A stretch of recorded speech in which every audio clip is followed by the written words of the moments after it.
mas obedecem essa lei do nosso Senhor Jesus Cristo, em obediência à ordem de Jesus. E nós queremos aproveitar este momento, então, para elogiar os ajustes que muitos fizeram para estar presente aqui conosco. Por exemplo, nós sabemos que tem muitos chefes de família que tiveram que fazer arranjo lá com seus patrões para poderem chegar mais cedo hoje aqui na reunião. Outros até trocaram de turno com um colega de trabalho. Alguns estudantes também que estão presentes fizeram grandes arranjos para estar presentes. Isso é digno de nota. E nós queremos elogiá-los, porque isso é uma prova da gratidão que você tem pelo nosso Senhor Jesus Cristo e por esse ato de amor que Jesus demonstrou. No último ano que passou, no ano passado, 19.013.343 pessoas assistiram à refeição noturna do Senhor. Demonstraram grande apreço. Muitos de nós estavam presentes nesta data no ano passado. Talvez alguém que tenha vindo pela primeira vez ainda não tinha conhecido como é. Mas você vai ter a oportunidade hoje de verificar como é essa cerimônia. É uma cerimônia simples. E onde na palestra nós vamos responder algumas perguntas de forma resumida. Se você quiser anotar essas perguntas, sinta-se à vontade. São 4 perguntas. Por exemplo, a primeira: por que os humanos eles precisam ser libertados da maldição, do pecado e da morte? Por que é necessário? Vai ser respondido. A segunda: quem se beneficia do sacrifício amoroso de Jesus Cristo? Quem é que se beneficia? Terceiro: durante a cerimônia, quem é que come do pão e bebe do vinho? Já se perguntou? Você que esteja vindo pela primeira vez, está estudando a Bíblia, né, há pouco tempo, talvez queira entender melhor quem é que come. Vai ser explicado também. E a quarta pergunta, não menos importante, é a seguinte: além de assistir esta reunião, o que é que mais você pode fazer para continuar demonstrando gratidão por tudo que o nosso Senhor Jesus Cristo ele fez em prol de cada um de nós? Será que eu posso fazer mais alguma coisa? Essa palestra vai responder algumas dessas perguntas. Vamos iniciar com a primeira? Por que nós precisamos ser libertados da maldição do pecado e da morte? Essa pergunta, irmãos, a resposta dela remonta ao início da criação humana, quando nós fomos criados. Talvez você esteja se lembrando de Adão e Eva. É isso mesmo. Foi desde aí que nós temos então a resposta a essa pergunta. Adão e Eva foi prometido a ele por Deus que enquanto ele fosse obediente, ele teria a perspectiva de viver para sempre. Mas ele precisava obedecer às leis de Deus. Afinal de contas, ele era membro de uma família, da família de Deus. E como toda família, precisa obedecer às regras de uma família. Então, se ele quisesse ter vida eterna, Deus prometeu a ele, tinha dito a ele, que ele tinha que ser obediente. Mas sabe o que aconteceu? Ele desobedeceu a uma lei divina.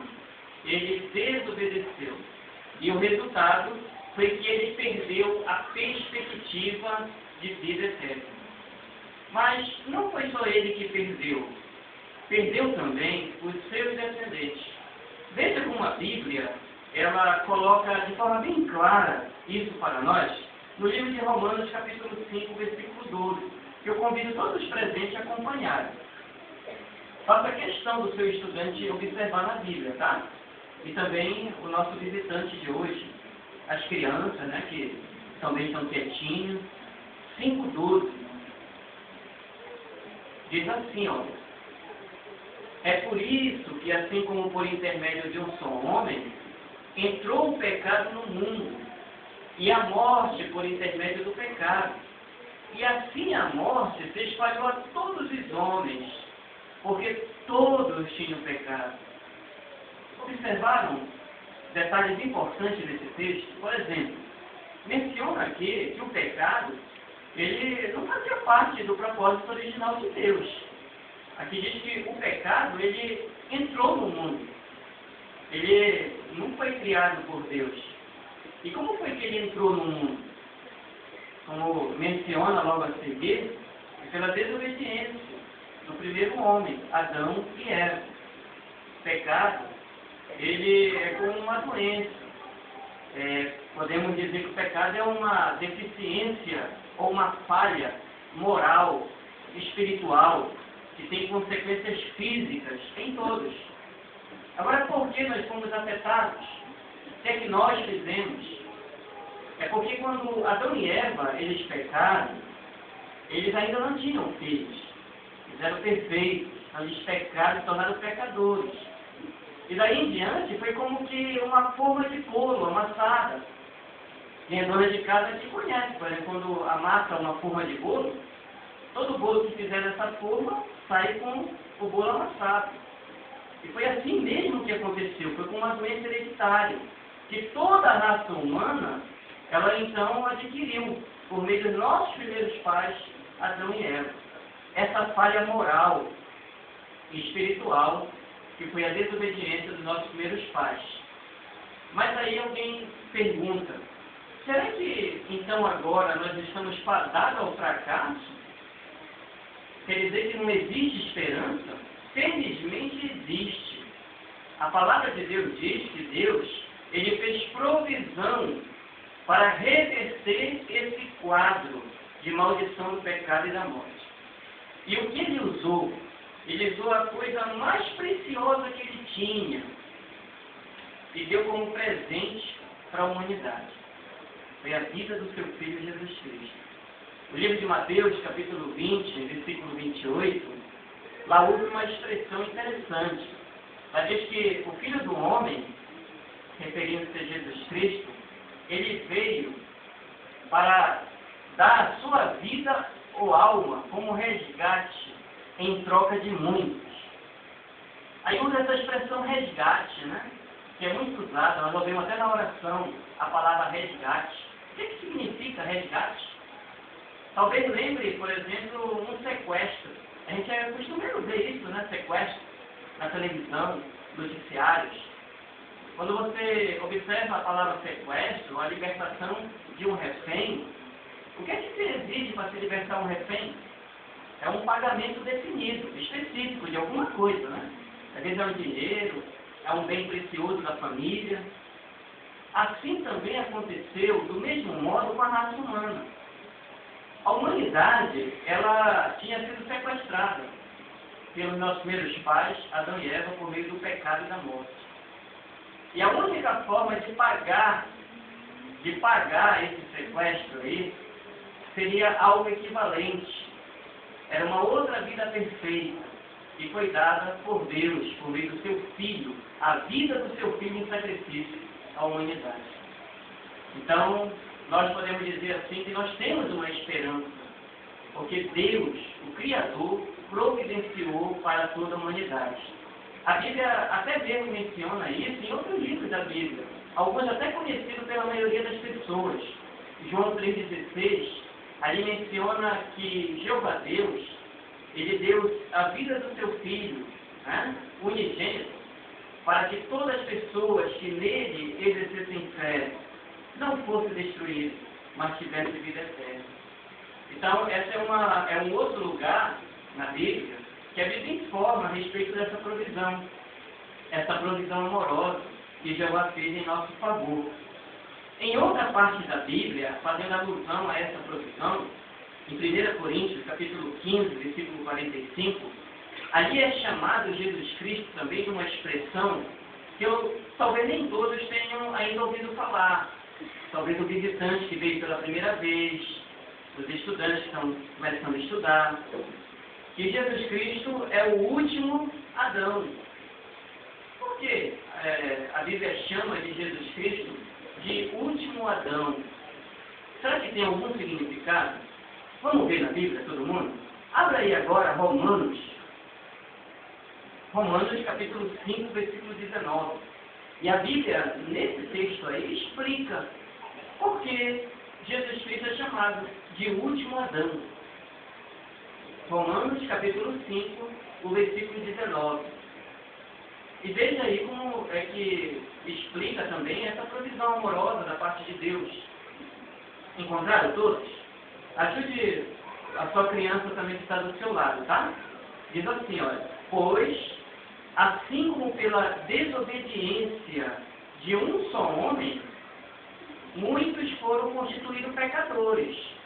Do mesmo modo também, pela obediência de um só, olha, muitos serão constituídos justos. Então deu para identificar aí duas pessoas, né? Logo no início falou da desobediência de um só. Quem será essa pessoa aí que foi desobediente? Que respondeu Adão, tá certo. Foi Adão mesmo. Ele foi o primeiro desobediente da raça humana. E qual foi o resultado?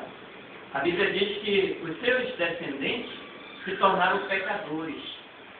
Se tornaram pecadores, tiveram essa falha da imperfeição que gera as doenças, que leva as pessoas à morte, que trazem tristeza, sofrimento a todos hoje. Mas veja, logo em seguida, que diz, aí mostra a provisão que Deus fez. Olha. Logo em seguida diz, olha, a obediência de um só. Agora, quem é este aqui que faz alusão? Com certeza Jesus Cristo. Aqui se refere, o apóstolo Paulo se refere à ocasião que Jesus foi obediente até a morte. Enfrentou todas as provações, inclusive a provação da morte. Ele foi obediente. E qual foi o resultado? Aqui diz, olha, no finalzinho, constituiu os seus descendentes, aqueles que exercem fé nele, justos. Poderiam ter uma certa medida de justiça. E nós podemos adquirir isso hoje, irmãos, quando nos esforçamos a ser pessoas obedientes ao nosso Criador. Mas alguém talvez pergunte ainda assim, mas irmãos, mas por que Jesus teve que morrer? É preciso Jesus morrer? Ora, Jesus ele não cometeu nenhum pecado. Jesus era uma pessoa perfeita. Então por que era necessário Jesus morrer? A Bíblia, em 1 Pedro 2,22, diz que Jesus não tinha pecado. Apesar de nascer como um homem, morrer, se tornar um mortal, mas ele não cometeu nenhuma ocasião um pecado sequer. Mas sabe por que razão ele teve que morrer? Abra agora Hebreus, capítulo 2, versículo 9, e veja novamente a Bíblia respondendo para nós. Hebreus, capítulo 2, versículo 9. E veja, irmãos e amigos que nos visitam, que esse texto aqui, ele até mostra para nós uma razão para nós termos gratidão a Ele, nosso Senhor Jesus. O versículo 9, encontraram todo mundo?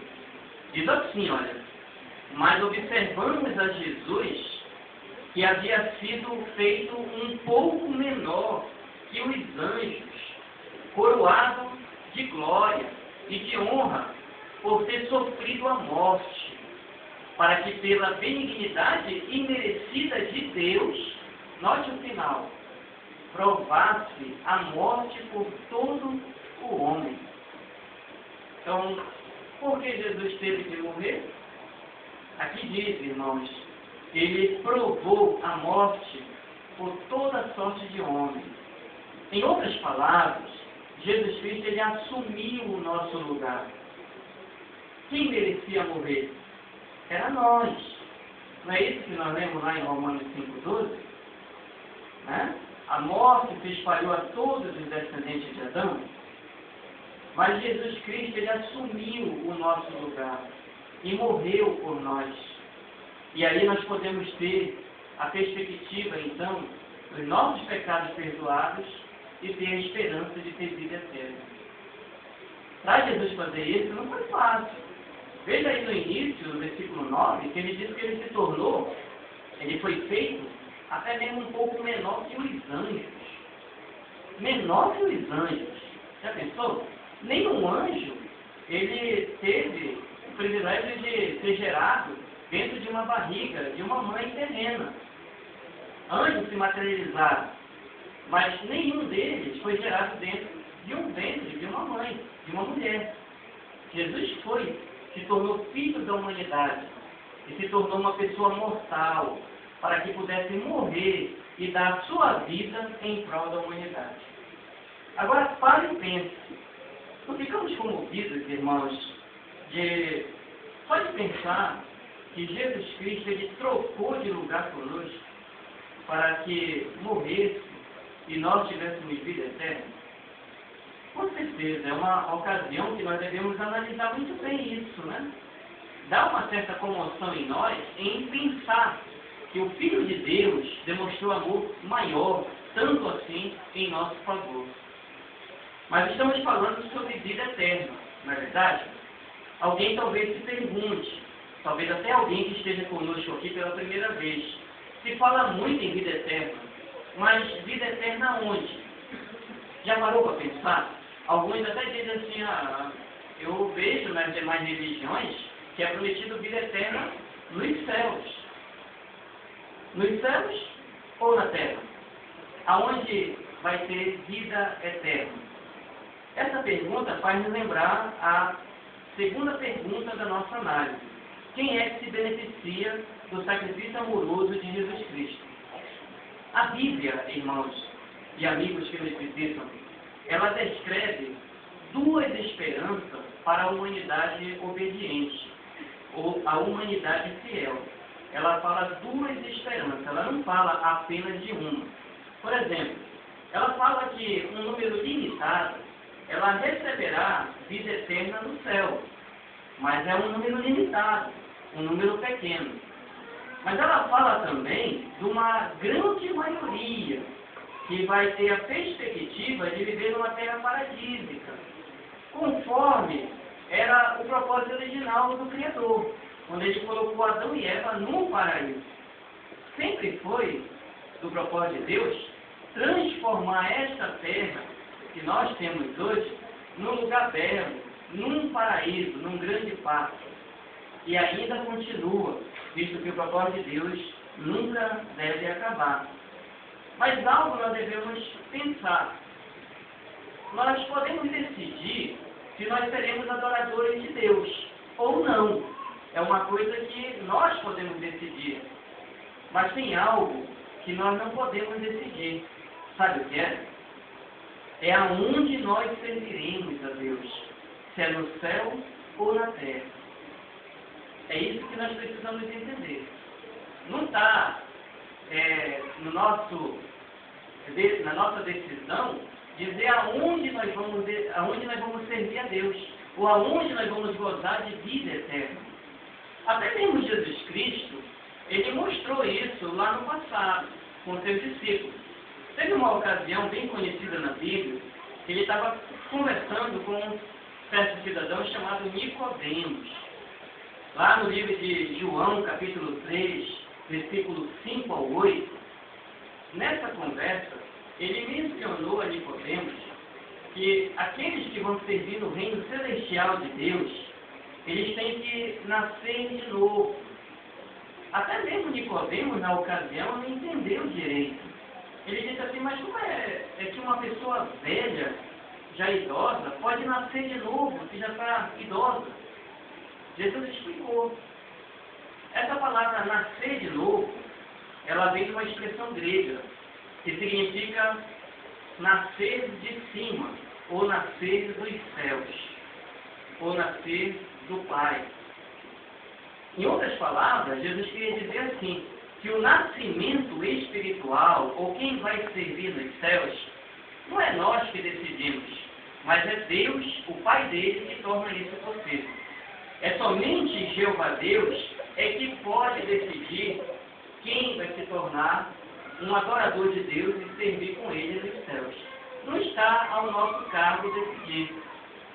Uma das coisas que Deus tornou possível nós conhecermos é quantas pessoas vão servir. Isso daí ele tornou conhecido. Quer ver? Abra comigo aí no livro de Revelação 14:1. Você que está visitando hoje, talvez ainda não tenha visto isso na Bíblia. Vai ter oportunidade de ver agora. Revelação capítulo 14, versículo 1. também conhecido como Apocalipse, né? O último livro da Bíblia.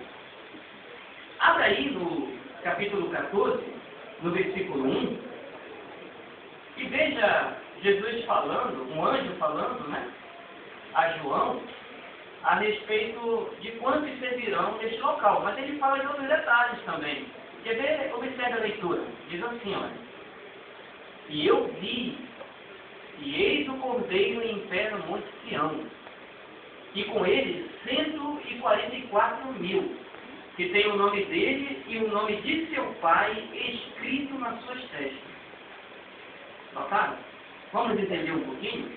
Aqui mencionou o Cordeiro, né? É bem fácil de entender quem é o Cordeiro mencionado na Bíblia.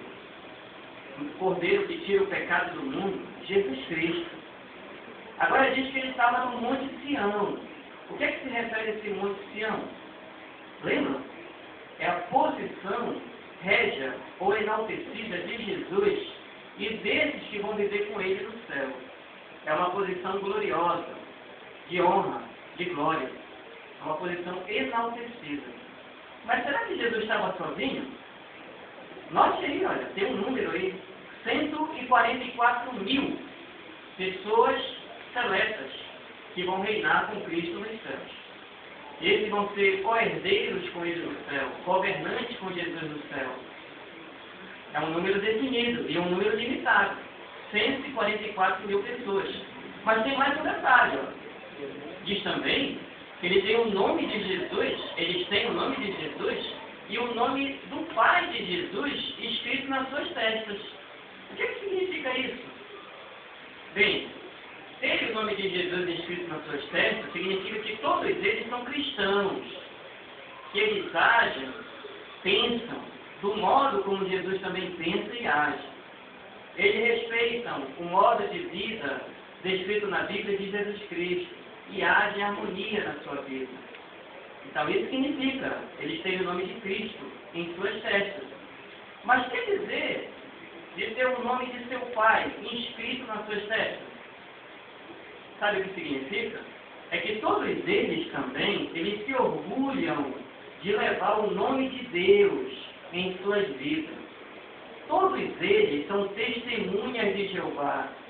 São pessoas escravas de Deus e que defendem o seu nome e que também santificam por meio de suas ações, da sua conduta e de suas palavras. Então são detalhes interessantes que a Bíblia identifica a respeito desses que vão viver no céu. Agora, para saber se uma pessoa ela tem essa esperança de viver no céu, nós não podemos, irmãos, dizer, né, quem é que tem. Somente a pessoa ela pode professar ser uma pessoa que vai viver no céu. O Espírito de Deus é que dá a garantia para a pessoa de que ela tem essa esperança celestial. Nós não podemos dizer, mas a pessoa, ela sabe. E ela sabe porque ela tem o Espírito Santo de Deus que identifica ela como fazendo parte desse grupo que vai viver no céu. Mas nós falamos também de uma outra classe de pessoas que vão viver na Terra. É uma grande maioria de pessoas. E que muitas delas, hoje, estão assistindo à comemoração da morte do nosso Senhor Jesus Cristo. Inclusive, estão conosco hoje aqui nesta reunião. Que bênçãos! Essas pessoas, elas aguardam para o novo mundo justo de Deus. Vamos considerar aqui pelo menos 3. Veja uma, por exemplo, no livro de Isaías, no capítulo 11, versículo do 6 ao 9. Isaías, no capítulo 11, no versículo 6 ao 9. Todos encontraram? Esse livro é um livro profético que menciona as bênçãos que haverá no novo mundo de Deus. Veja o que o profeta Isaías escreveu, que vai acontecer no futuro próximo. Ele disse: e o lobo, de fato, residirá por um tempo com um cordeiro, e o próprio leopardo se deitará com um cabritinho, e o bezerro e o leão lobo jubado, e o animal cevado, todos juntos. E um pequeno rapaz é o que será o condutor deles. e a própria vaca e a ursa pastarão, juntas se deitarão as suas crias, e até mesmo o leão comerá palha como touro, e a criança de peito há de brincar sobre a toca da naja, e a criança desmamada porá realmente sua própria mão sobre a fresta de luz da cobra venenosa. Não se fará dano, nem se causará ruína em todo o meu santo monte, porque a terra há de encher-se do conhecimento de Jeová, assim como as águas cobrem o próprio mar. Que linda descrição, irmãos e amigos, do novo mundo justo de Deus, onde vai haver paz, até mesmo entre pessoas e animais. Animais ferozes, que hoje são ferozes até mesmo por causa da intervenção humana, nesse tempo serão animais mansos, que a Bíblia identifica aqui para nós. Você que nos visita, já tinha lido esse texto antes? Pois é a palavra de Deus, a Bíblia, que mostra para nós o que vai acontecer no futuro próximo. Imagine as crianças que estão ansiosas para isso acontecer. Você notou aqui várias etapas de vida de uma criança, e essas crianças, elas vão estar conduzindo animais. Aqui falou, olha, sobre um pequeno rapaz. Imagine um rapaz de 12, 13 anos, né, conduzindo um animal, um leão, um leopardo. Mas falou também de criança bem pequena, talvez criança de peito. O que você chama de uma criança de peito? De 1 ano, 2 anos? Aqui diz que ela vai colocar a mão sobre a naja, e nada de mal vai acontecer. Uma criança desmamada, também aqui mencionou, de 4, 5 anos, já não mama mais, também vai brincar perto da toca de uma cobra venenosa, e nada vai acontecer. Já pensou nessas bênçãos para o futuro?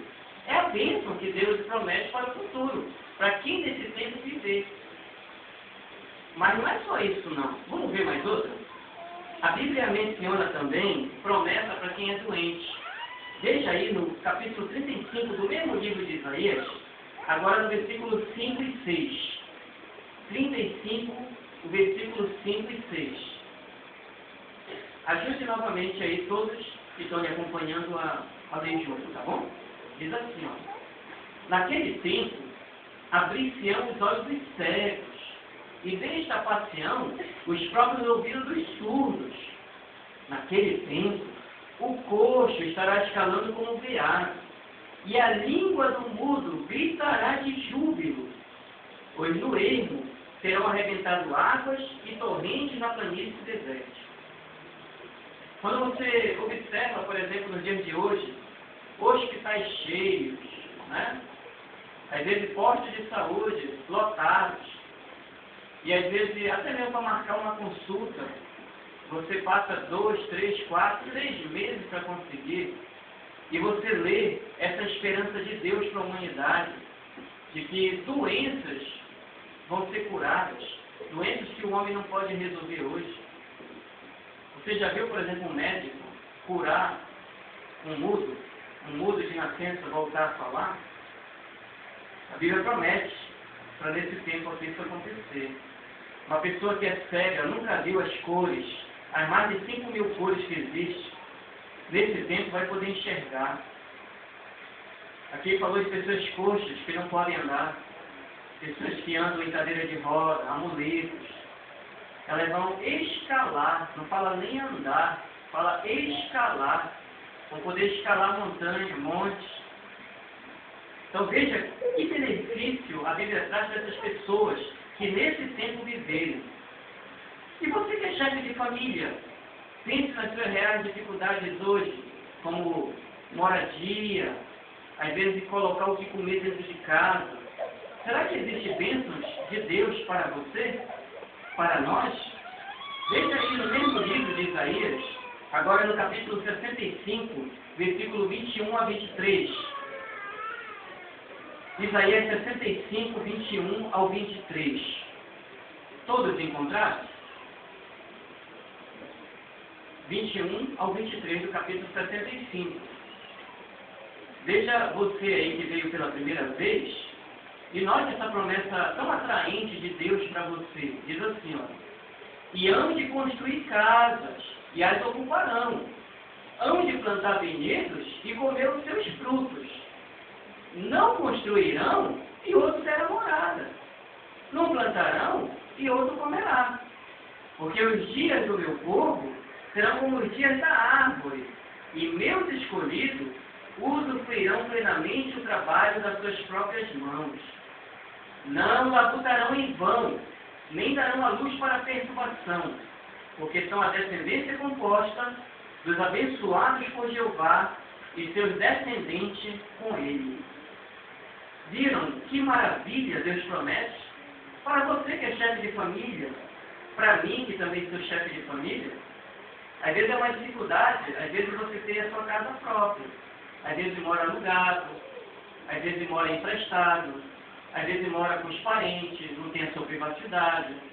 Às vezes você é até um bom pedreiro, constrói enormes casas bonitas, às vezes edifícios, mas você não tem onde morar, às vezes, porque você não tem, às vezes, a questão financeira para poder construir.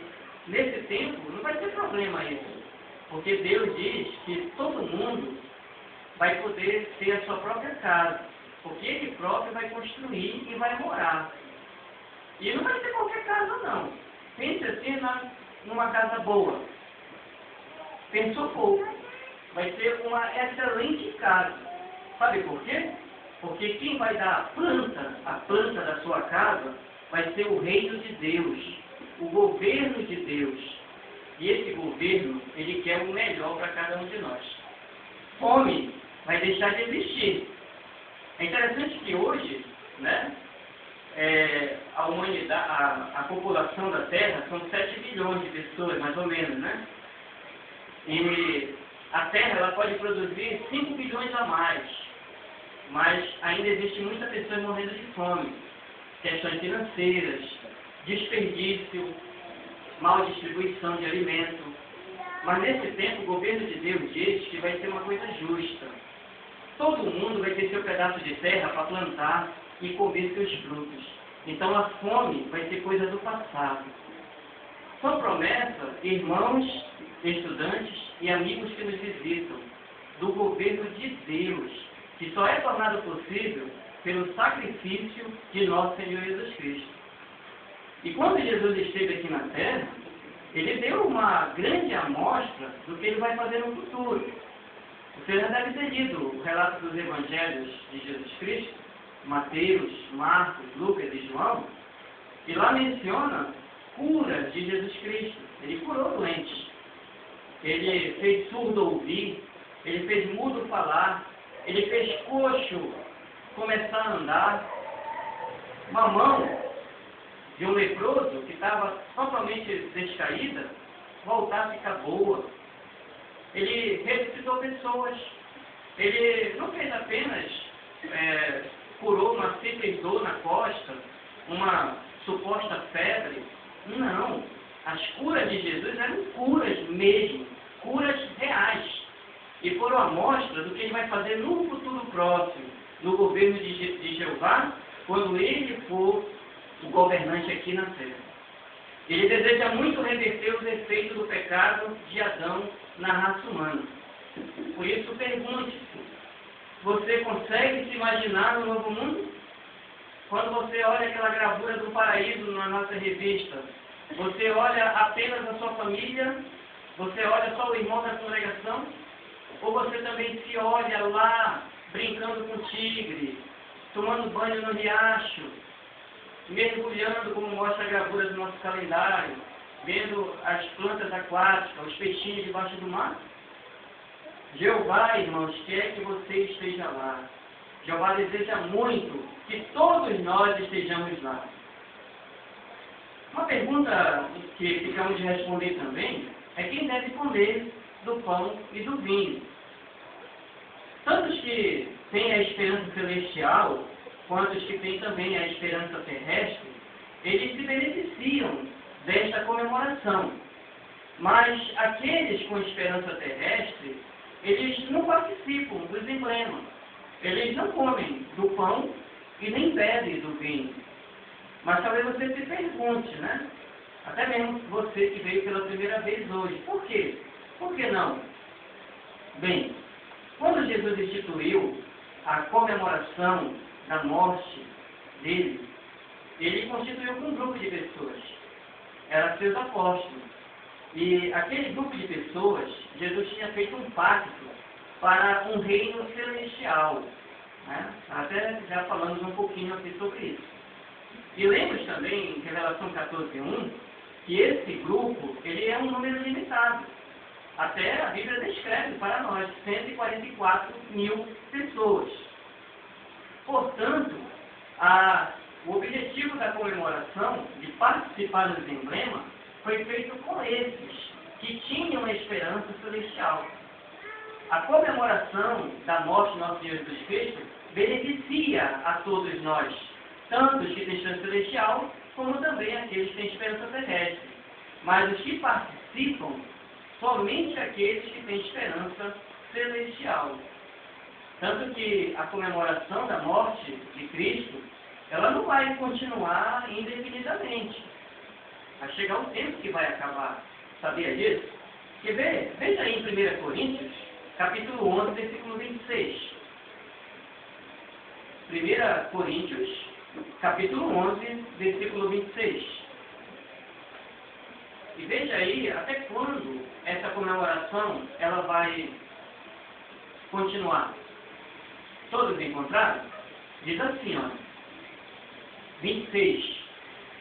O apóstolo Paulo ele disse: pois todas as vezes que comerdes este pão e beberdes este copo, estás proclamando a morte do Senhor. Mas observe o final aí. Diz assim, olha, até que ele chegue. Olha essa frase aí no final. Até que ele chegue. Então é importante a gente saber quando é. Né? Quando é que Jesus Cristo vai chegar? Bem, ele chegará no sentido de que ele levará os últimos, os 144 mil, à casa de seu Pai, para ficar com ele nos céus.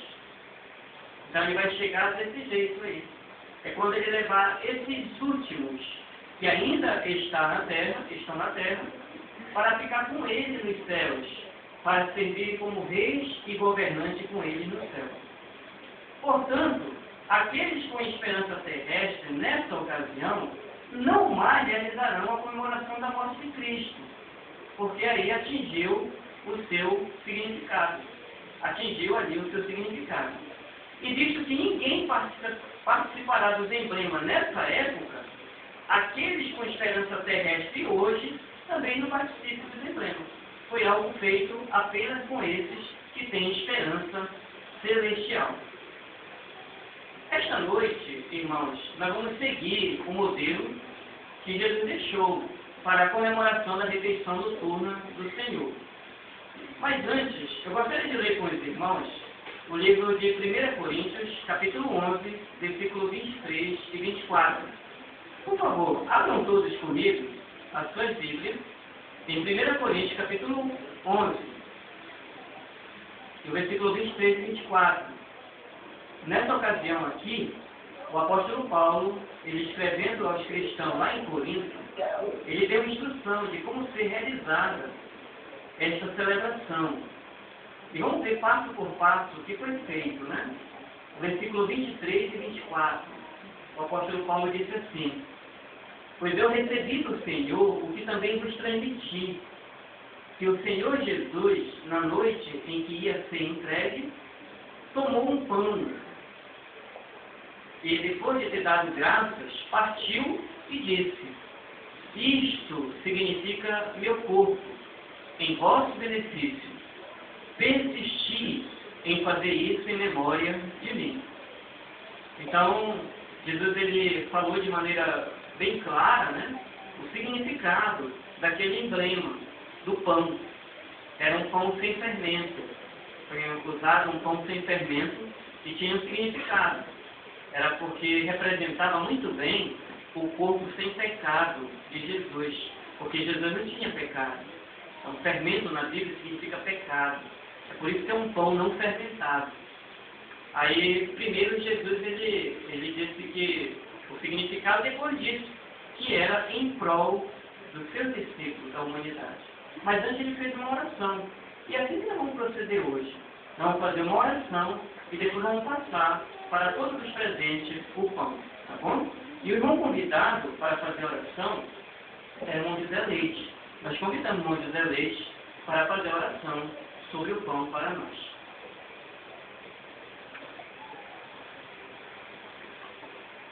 Jeová, nosso santo e amado Pai, somos profundamente gratos pela essa provisão maravilhosa que a sua filha amada Jesus, onde proporciona para nós vários benefícios e o principal dele é a sua soberania, a qual vai ser exaltada no futuro bem próximo. Que o Senhor possa sempre nos ajudar a demonstrar essa gratidão imensa nas nossas atividades, no nosso modo de vida, e que principalmente os visitantes venham entender o real significado de Jesus Cristo ter morrido por nós, logicamente com um benefício para toda a humanidade.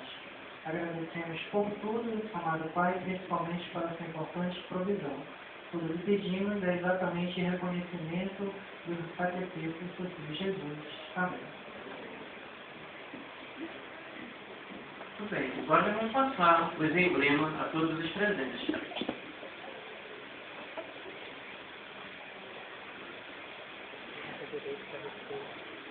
Nessa ocasião, irmãos, estamos vendo esses emblemas passar.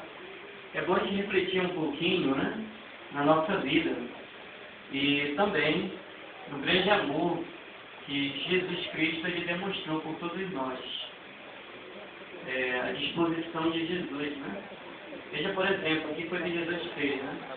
Que pessoa, por exemplo, deixaria sua família, sua casa, se mudaria para um país estrangeiro, sabendo que não seria aceito por todo mundo, que seria até rejeitado por seus amigos, seria insultado, condenado e até mesmo morto.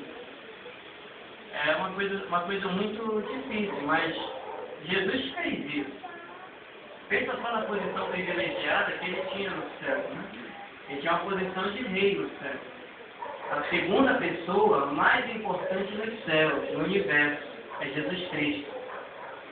E ele deixou aquela posição privilegiada, veio à Terra, sabendo tudo o que ia acontecer com ele. Sabendo que ele seria rejeitado pelas pessoas, que ele seria açoitado, até mesmo sofrer uma grande injustiça, porque a sua condenação foi algo injusta. Jesus não cometeu nenhum pecado para ser morto daquela forma e morrer em favor de pecadores, de pessoas que não mereciam perdão. Mas Jesus fez isso. Então, pense por que Jesus fez isso. Primeiro, ele tinha grande amor pelo Pai dele.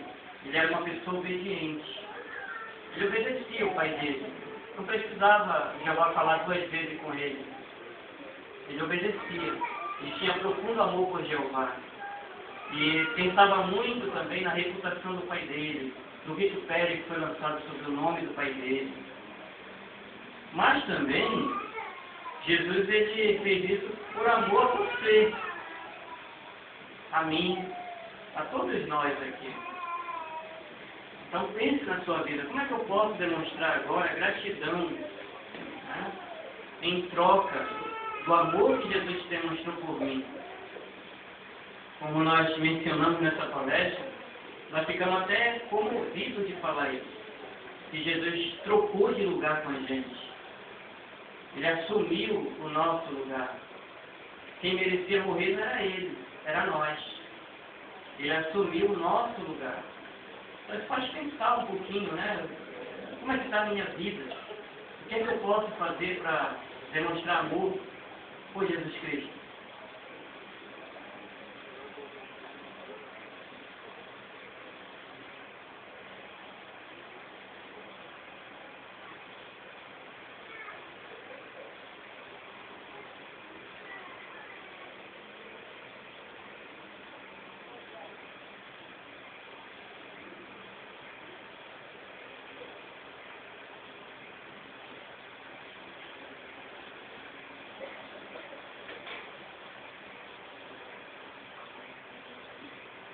Agora, eu convido a assistência a ler junto comigo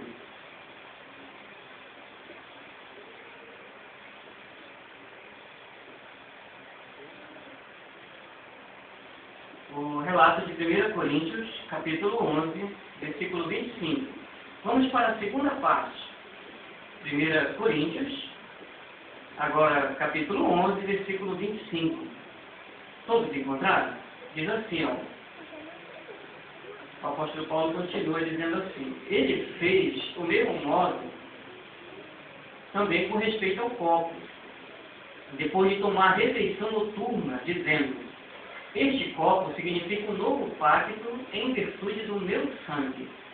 Persistir em fazer isso todas as vezes que o beberdes em memória de mim. Então, novamente, né? Jesus agora, com um copo de vinho, um vinho tinto, ele disse o que simbolizava. Simbolizava o sangue do pacto que ele fez de um reino com seus discípulos. Mas traria benefício a toda a humanidade. Era o sangue dele que seria derramado logo em seguida, um poucas horas depois, em favor de toda a humanidade. E, ao fazer isso, também ele fez uma oração, antes de passar para os seus discípulos. É do mesmo modo que nós vamos proceder agora. Nós vamos convidar aqui no palco o irmão Giovanni Sena, que vai fazer a oração sobre o vinho e depois será passado a todos os presentes.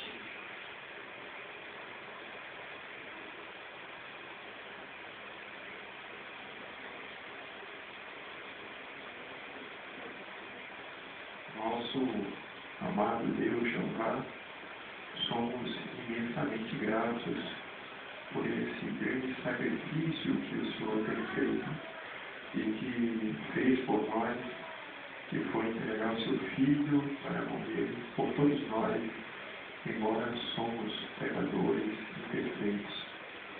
E, Jeová, a gente agradece o que o Senhor tem feito, por Jesus ter sacrificado por nós, onde derramou seu sangue esse muito precioso, onde fez com que nós, seres humanos, tivéssemos uma esperança boa, uma esperança de um futuro muito bom e de vida eterna para o futuro, Jeová. Que o Senhor nos ajude por meio desse sacrifício continuamente. Tudo que te pedimos e agradecemos em nome do teu Filho, nosso Rei Jesus Cristo. Amém.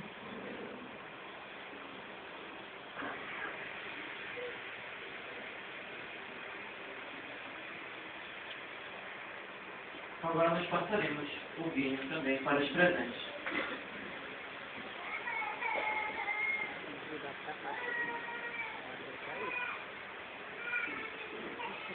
Algo que também queremos sempre lembrar, irmãos e amigos que nos visitam, não só o sentimento de Jesus para com a humanidade, mas é bom nós frisarmos bem os sentimentos também de Jeová Deus, por fazer esse grande ato em favor da humanidade.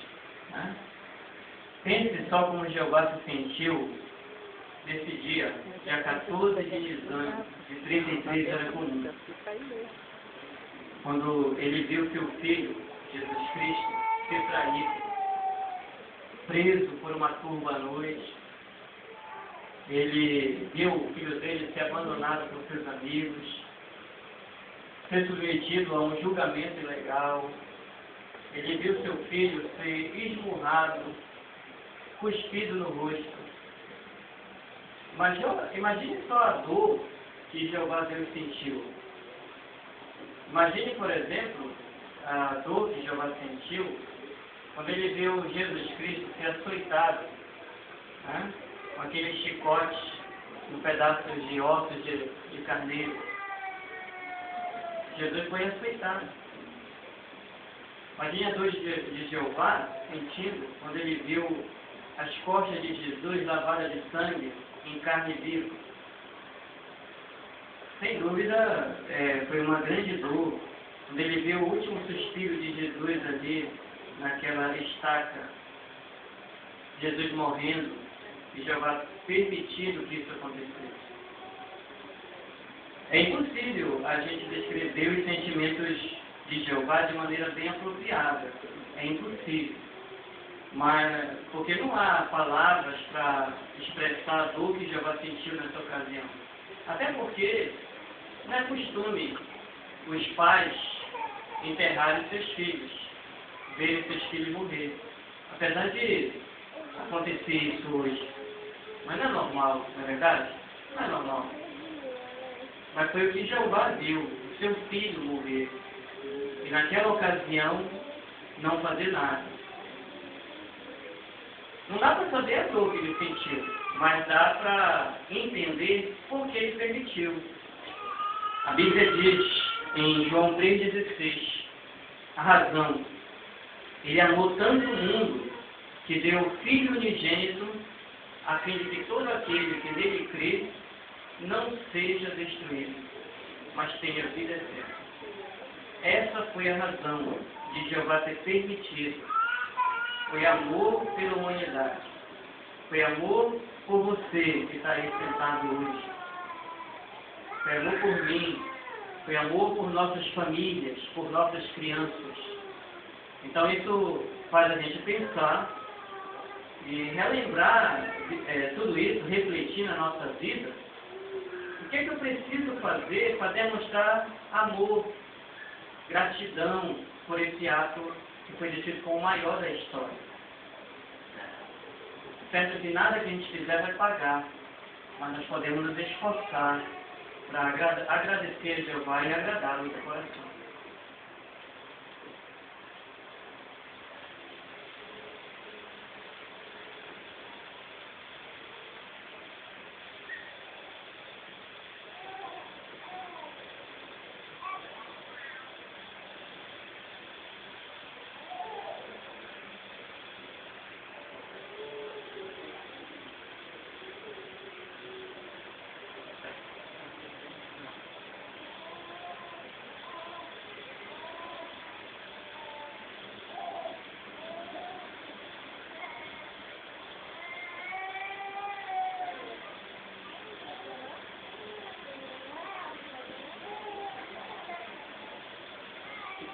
Muito bem, assim nós também, irmãos, assim reunidos com nossos irmãos em toda parte do mundo, nós celebramos a refeição noturna de nosso Senhor Jesus Cristo, em obediência à sua ordem. Mas a última pergunta que vamos responder é o que nós precisamos fazer para mostrar nossa gratidão. Sem sombra de dúvida, Jeová Deus, irmãos, Ele quer que você seja membro da família de adoradores dele. Você que já é testemunha de Jeová, Jeová quer que você continue a ser, a demonstrar essa qualidade de amor e de obediência a Ele. Você que está chegando pela primeira vez no Salão do Rei, Jeová também quer que você o conheça. Você pode conhecer Ele por meio do estudo da Bíblia, né, meticuloso, regular, com qualquer testemunha de Jeová aqui presente. Você que já estuda a Bíblia, o incentivo é que você continue a fazer isso. Continue a estudar a Bíblia. E dessa forma, graças ao sacrifício de nosso Senhor Jesus Cristo, você pode ter um precioso relacionamento com o nosso Pai amoroso Jeová. Mas, como toda família, já mencionamos aqui que ela tem regras de conduta. A família de Jeová também tem regras de conduta, de bom comportamento. E nós precisamos obedecer essas regras. Por isso nós incentivamos você a também a viver de acordo com os padrões de Deus. E é bem fácil de fazer isso, porque Jeová ele não só deseja, mas também quer que você seja bem-sucedido. Então, se Jeová quer que você seja bem-sucedido, Ele dá ajuda para você. Ajuda para você ser bem-sucedido em sua vida. Uma dessas ajudas é a oração. Faça uso da oração regular a Deus, principalmente quando você estiver desanimado. Quando você estiver desanimado, ore fervorosamente a Deus. Abra seu coração para Ele. mencione seus problemas a Jeová, com um coração transbordando de fé, certo de que Ele vai resolver o seu problema. Peça a Jeová, o Criador de toda a terra. Outra ajuda é por você aumentar a sua fé. E como você vai aumentar a sua fé? Por obter conhecimento bíblico. Então, se você já estuda a Bíblia, continue fazendo isso. E se você ainda não tem um estudo da Bíblia, talvez tenha chegado a hora. Converse com qualquer testemunha de Jeová aqui presente. Vai ter o prazer de lhe ajudar a você vir a ter este bom relacionamento com Deus. E uma terceira ajuda muito importante é que você continue a assistir a reuniões congregacionais das testemunhas de Jeová, que são realizadas semanalmente em todos os salões do reino dos bairros aqui de Belém e Ananindeua. Se você mora aqui perto, você pode assistir aqui mesmo, nas quinta-feiras e domingos. E se você morar em outro bairro, se comunique com alguma testemunha de Jeová, que terá o prazer de lhe dizer e indicar um local mais próximo de sua residência. Tenha certeza, querido irmão, estudante e amigo que nos visita, que Jeová quer aumentar a sua relação com você, quer tornar preciosa a sua relação com você. Sem dúvida, foi muito animador considerar nesta noite o que Jesus fez por nós. Sem dúvida, foi apreciado isso de todos nós. Nos próximos dias e semanas, continue a refletir com gratidão e apreço tudo a respeito sobre o sacrifício de Deus. E assim, lembre-se sempre deste maior ato de amor da história humana, que foi Jeová ter dado a vida do seu Filho em favor de todos nós. Que possamos lembrar do que está escrito aqui em 1 João, capítulo 4, versículo 9. Que eu convido todos a lerem esse último texto aqui comigo. 1 João, capítulo 4, versículo 9.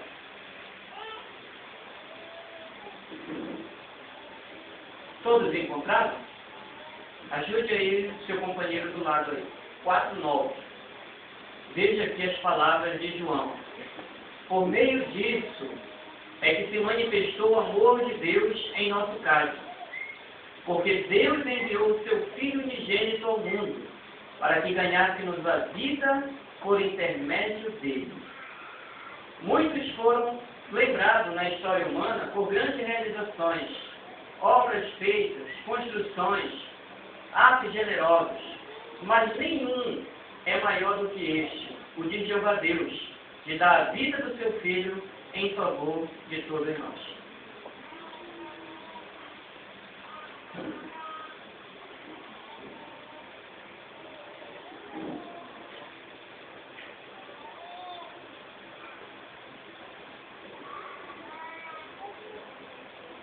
Estamos muito contentes que você tenha feito empenho para estar conosco aqui na refeição noturna do Senhor. Se você deseja conhecer mais a Bíblia, fazer um estudo regular, um estudo bíblico gratuito, você poderá falar com alguns dos indicadores que estão postos aí para pedir um estudo bíblico gratuito. E também nós gostaríamos de convidar a assistir um discurso no dia 7 de abril, às 17 horas, neste mesmo local, que tem o seguinte tema: a morte é o fim de tudo.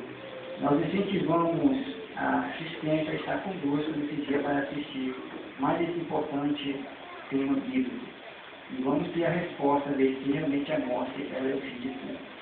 Agora vamos finalizar com um cântico e oração. Se gostaria de convidar a assistência da CLP, podem tomar o cântico número 109.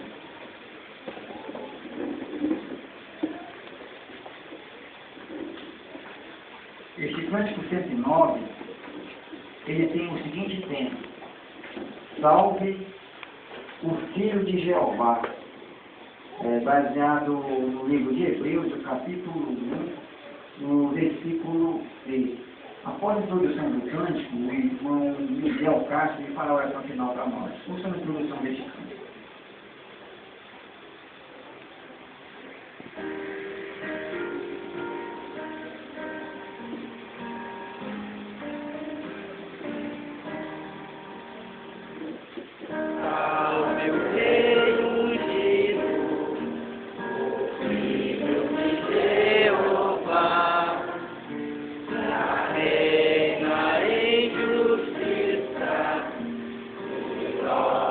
a paz trará, com glória e grande honra, Jesus confirmará, e Deus é soberano, ao Pai vindicará. Salve o Rei ungido, o Filho de Jeová, seu reino já domina, o monte Sião está. Salve o Rei ungido, ele nos resgatou.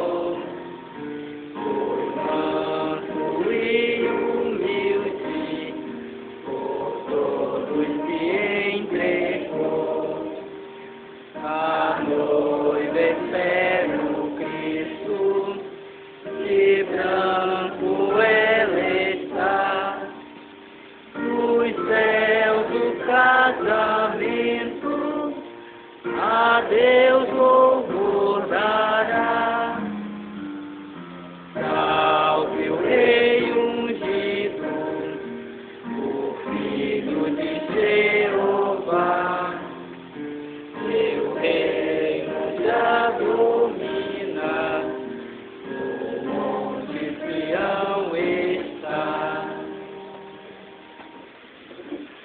Glorioso Senhor de toda a terra, Senhor Jeová, coração transbordando de alegria, de amor, de afeição, Jeová, por tudo, queremos chegar pelo teu santo trono de glória e expressar nosso profundo amor e nossa gratidão, Jeová, por estar aqui presente nesta ocasião tão especial que é a celebração da refeição noturna do Senhor. Muito obrigado, Jeová, por o Senhor nos estender esse convite e ter nos aceitado estar aqui presente e compartilhado com nossos irmãos, estudantes e amigos que estão conosco, entender, Jeová, as diversas facetas do seu propósito, da tua provisão e da vida do teu Filho Jesus em prol de todos nós humanos, pecadores e imperfeitos. Sabemos, Jeová, que para ter essa provisão não é algo automático, mas precisamos demonstrar fé. Exercer fé não só por palavras, mas por meio de nossas atitudes, tendo sempre um coração obediente, um coração maleável às tuas orientações, às tuas ordens, e que possamos então demonstrar, Jeová, todas essas qualidades para continuar te servindo assim como o Senhor determina, servindo sempre na tua família de adoradores. Pedimos uma bênção, Jeová, especial aos nossos irmãos que estão aqui conosco, entre irmãos idosos, irmãos jovens, e também uma bênção daqueles que estão chegando pela primeira vez, que são os estudantes da Bíblia e aqueles que visitam pela primeira vez. Que eles também, Jeová, possam ter e desenvolver um coração cheio de apreço pelo Senhor e queiram saber mais a respeito de como podemos ter um relacionamento pacífico, um relacionamento bom com o Senhor e que só mesmo nós temos a ganhar. Por isso, Jeová, continue ajudando a cada um deles para que eles possam expressar sua fé por estar estudando conosco, reunido conosco e demonstrando amor um com o outro.